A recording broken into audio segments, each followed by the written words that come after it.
welcome to another episode. It's your boy Dre, and it's late. It's Thanksgiving when I'm recording this, and your boy has about a little over an hour left before I actually get home. So the itis is setting in. So this is both to be informative as well as try to keep me up. So hit the like button, share, subscribe, and comment. This one is hopefully is going to be a lot quicker than what it was for the last one, but it's inspired by a conversation that my cousins and I had, and one of my cousins said that, you know, they felt that we as black folks often don't negotiate for fair and proper wages and do things that commands our worth en masse. And I agree with them. I said I felt like a lot of folks don't negotiate, and they are folks who are breaking their back and trying to bend over backwards for crumbs. And I told her, I said, sometimes you have to know when to move on when a company is undervaluing you. I said sometimes that, you know, I am a Christian. I do believe in Christ. I said sometimes, you know, we're sitting here, we're fighting for crumbs, and God is like, yo, I got a whole meal for you, brother. And you know, I'll just say this: like, loyalty with the company is a two-way street. I believe it's a good thing when you have a reciprocal relationship with the company. But also, I'm a firm believer that you shouldn't let yourself get lulled or fooled in a particular direction with the company. So,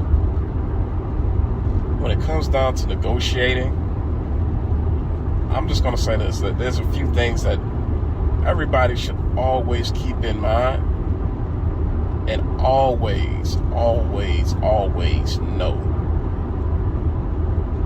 And the very first thing is, what do you bring to the table? What is your strength as a worker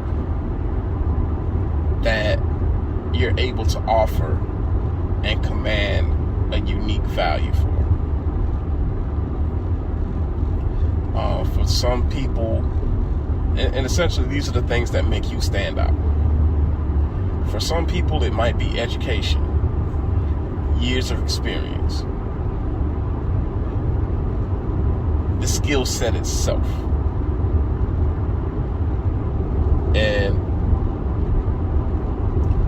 or anything in between. Sometimes it's connections. But it's whatever that unique value is that you're able to deliver that others would find themselves having a hard time matching. So once you know that, the next thing is you need to know what your skill set is worth on the open market. When I was first working my quote-unquote first real job, I worked for a call center, and basically we was moving the world for peanuts in a nutshell. Managing hundreds of people, doing all kinds of high-level work, but we was barely getting paid over $30K with bonus potential every month. So it was granted, it was 2012, but even in 2012 dollars then, that wasn't a fair wage, not for what was being done. And it wasn't until I started to interview with other companies that I started to get a sense of what my skill set was worth. And the crazy thing about it is, in terms of what my skill set is worth, even after interviewing with those companies, it took me a while. I had to do a lot of things to really gauge my worth. I used a lot of resources such as Glassdoor, LinkedIn, Indeed. I compared my position to others from other companies that was similar. I did a lot of talking. I reached out to a lot of folks who I found were in other jobs. And this is one thing we as workers need to do a lot better. That's not to say that you necessarily had this discussion like on the open floor, but like we need to converse and we need to share more about our compensation. And the reason for that is just like the conversation I had with my cousins. If nobody knows what anybody else is making, it makes it a whole lot easier for the company to lowball everyone. And that's one of the things that it doesn't benefit anyone when everybody's getting lowballed. Because when everybody's wages are artificially low, that hurts even the people that you might be thinking, oh well, I'm at a position where I'm unaffected by that. But it trickles down, because if your front line is getting underpaid, your frontline management is probably going to be getting underpaid. Even your middle management might even be getting underpaid and lowballed a bit.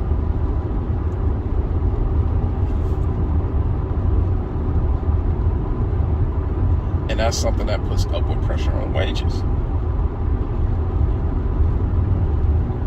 So, once you know what you bring to the table, once you have a good idea of what your skill set is worth,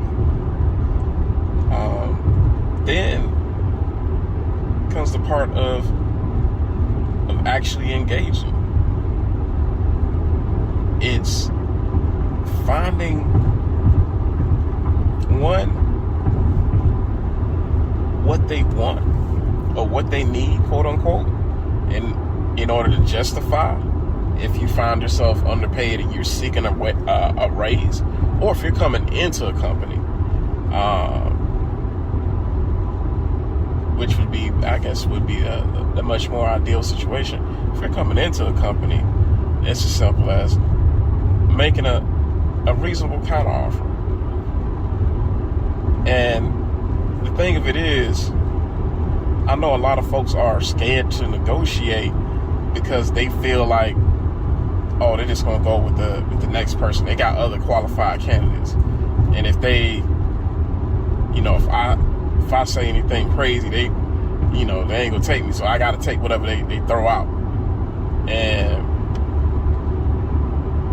when it comes down to negotiating salary, I'll say this: for me, I like to compare it to baseball, where sometimes, pitchers try to get you to swing at bad balls all the time. And they might throw one across the plate, and then the next one's in the dirt, the next one's high and inside. And as a hitter, sometimes you just got to sit on it. It's like, you know what? I know my pitch. I know a better pitch is coming, and I ain't gonna swing at none of those bad things.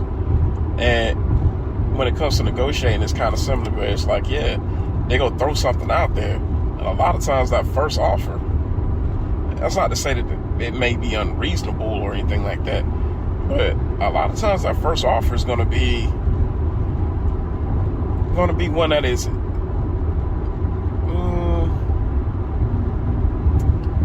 it may be a low ball,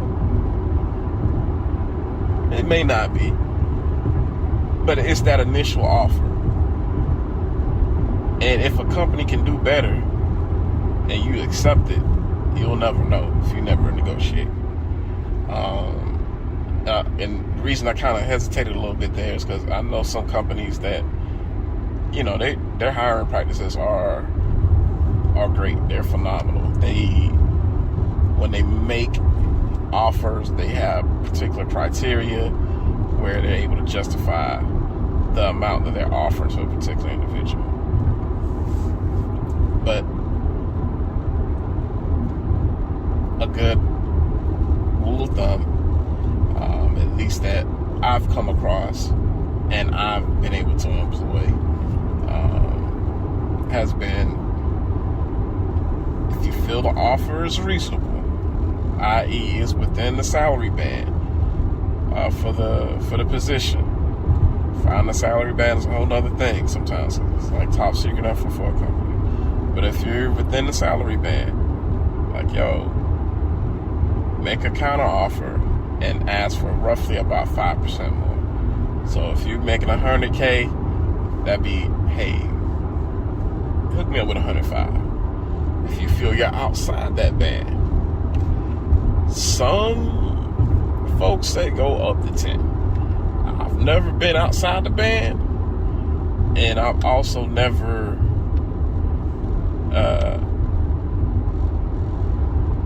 had anybody really truly lowball me since that initial job with in the call center. And then beyond that, I would say also be aware of what you can negotiate as well. One thing that I see often is folks come in, they negotiate, and the salary is like, going back to my example, say you 100K job and you counter offer for 5. Maybe they say, hey, you know what? I can give you 3%. And, you know, we can leave that there. But there's also other things you can negotiate for. One of the things is PTO. PTO is very important because in an era where companies are squeezing and trying to get more and more and more out of the employees with lower headcounts, you have to make sure that you fight for that work-life balance and that mental health. So be aware that you can negotiate for PTO as well. It is paid time off, and it's something that I have seen folks negotiate for successfully several times. Like, say for instance, the job normally is, hey, coming on, we'll do 2 weeks. Well, you know, we're a little bit apart on salary, but I can take compensation in other ways. Like, say for instance, I'll take an extra week of PTO. Sometimes the bonus, if the job is bonus eligible, the bonus percentage could be something that's negotiable. You know, it might be that, hey, for some, you know, we normally pay out a 10% bonus with this position, but we weren't able to get you that compensation that you wanted. So for you, your bonus potential may be up to 12% or 15%. You know, so it's one of those things where don't be afraid to ask. Things get really, really hectic when you don't ask. And when you don't ask, I mean, you're just gonna get whatever they hand to you. My whole thing is this: know yourself, know what you bring to the table, know what you're worth, And don't be afraid to leverage that. At the end of the day, I mean, just realize this. I'm a firm believer that in your adversity is where your grace resides. And all that really means is, frankly, when you're going through all kinds of bullshit, it's that very same bullshit that's going to make you qualify for whatever's next in your life. If you find that, you know, it's a job or a position where you're being denied, if you find where it's a certain particular life outcome, you know, where you've been putting in the work and it just ain't working out, like, I'm a firm believer that all things come to those in time. All things are for our sake. So when you see that they're trying to do you a particular way on the job, that they throwing all kinds of bullshit at you, I know a lot of times the first inkling is, yo, I'm out of here, deuces. But always keep in mind, sometimes those very same things that they throwing at you is the things that's gonna build you up. And always keep this in mind as well. Don't be determined to stay somewhere. Don't be determined to keep fighting for crumbs. 'Cause I know my God. My God wants to get you a whole meal. Matter of fact, it says that He wants to prepare a table for you in the presence of your enemies. So, you know, not to get overly spiritual or anything, but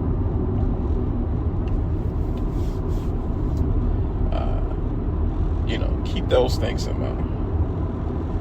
And that'll do it for this video. Did I leave out anything?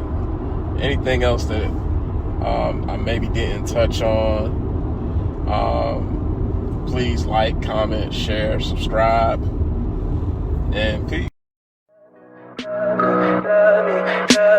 Tell me pretty lies, look me in the face, tell me that you love me.